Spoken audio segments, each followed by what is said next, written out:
कृष्ण परमानंदो गोविंदो नंदनंदनः तमाल श्यामलरुचि शिखिंड कृतशेखरः पीतकौशेयवसनो मधुरस्मितशोभितः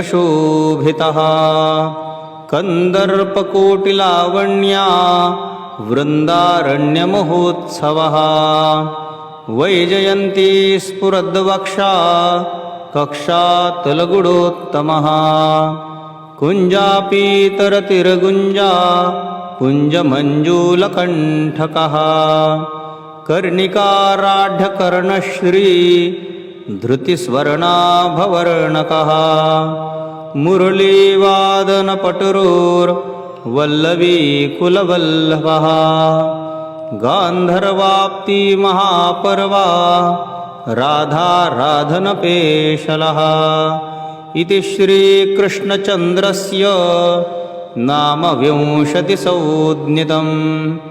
आनन्दाख्यं महास्तोत्रं यः पठेत् शृणुयाच्चयः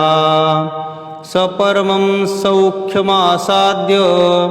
कृष्णप्रेमसमन्वितः सर्वलोकप्रियो भूत्वा सद्गुणावलिभूषितः वज्रराजकुमारस्य